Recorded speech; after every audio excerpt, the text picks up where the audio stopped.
A lei tutor do Antigo Testamento, dada ao povo de Israel, era boa? A lei do Antigo Testamento era boa e espiritual, cumprindo seu propósito de conduzir o povo de Israel até a cruz de Cristo, momento em que foi definitivamente abolida.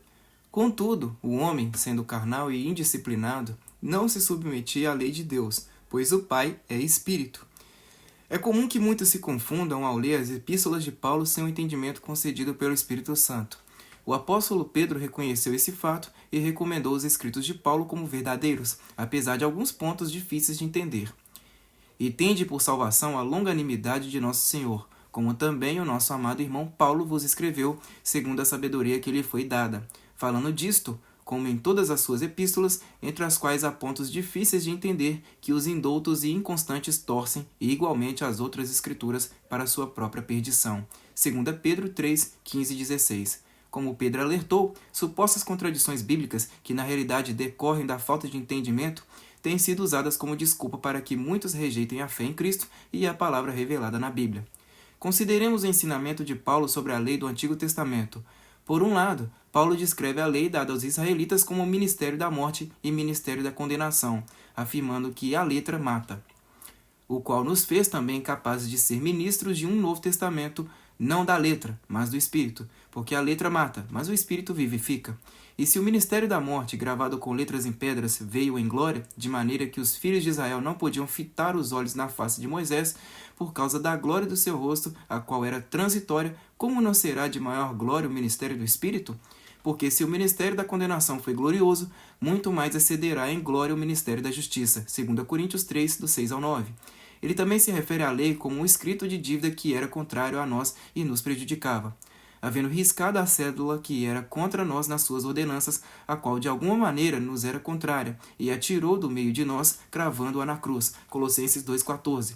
Em outra carta afirma: todos quantos, pois, são das obras da lei, estão debaixo da maldição, Gálatas 3,10. Por outro lado, o apóstolo Paulo reconhece que a lei é santa, justa e espiritual.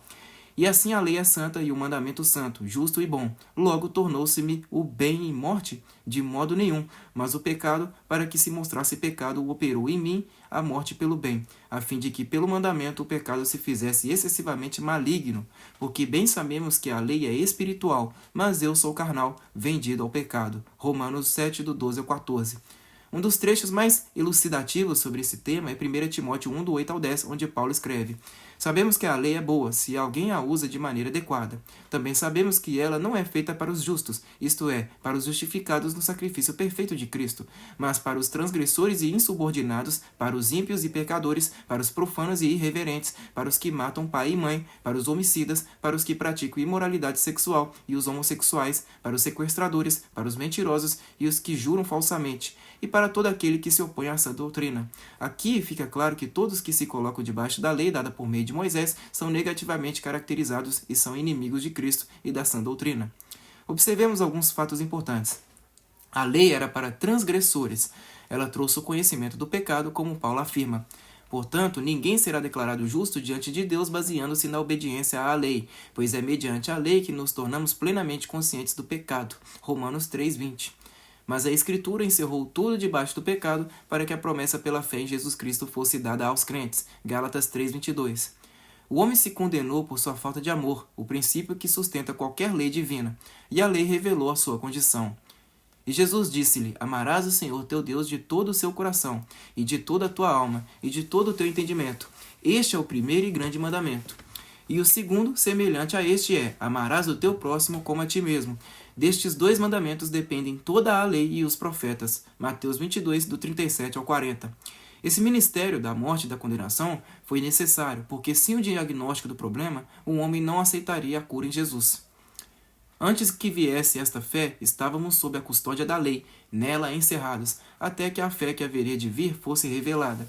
Assim, a lei foi o nosso tutor até Cristo, para que fôssemos justificados pela fé. Gálatas 3, 23 e 24. Os justificados em Cristo não vivem sob a lei, nem permanecem subordinados a ela. Gálatas 3, do 25 ao 28. Pois foram libertados da lei. Romanos 7, 6. Agora, porém, tendo chegado à fé, já não estamos mais sob o controle do tutor. Todos vocês são filhos de Deus mediante a fé em Cristo Jesus, pois os que em Cristo foram batizados, de Cristo se revestiram. Não há judeu nem grego, escravo nem livre, homem nem mulher, pois todos são um em Cristo Jesus. Gálatas 3, do 25 ao 28. Mas agora temos sido libertados da lei, tendo morrido para aquilo em que estávamos retidos, para que sirvamos em novidade de espírito e não na velhice da letra. Romanos 7,6. A lei não serve para governar nem para guiar a igreja de Cristo, pois foi abolida. Seu papel foi alertar sobre o perigo do pecado, da condenação e da maldição que estão sob ela. 1 Coríntios 10, do 6 ao 11, Hebreus 2, 1 ao 3. Além de demonstrar a importância da fé obediente, Hebreus 11, e a confiabilidade de Deus em cumprir as suas promessas, Romanos 15, 4.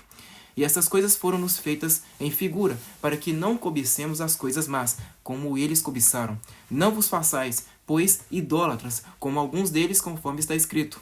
O povo assentou-se a comer e a beber, e levantou-se para folgar. E não forniquemos como alguns deles fornicaram, e caíram num dia 23.000. E não tentemos a Cristo como alguns deles também tentaram, e pereceram pelas serpentes. E não murmureis, como também alguns deles murmuraram, e pereceram pelo destruidor. Ora, todas estas coisas lhes sobrevieram como figuras, e estão escritas para aviso nosso, para quem já são chegados os fins dos séculos. 1 Coríntios 10, do 6 ao 11. Portanto, convém-nos atentar com mais diligência para as coisas que já temos ouvido, para que em tempo algum nos desviemos delas.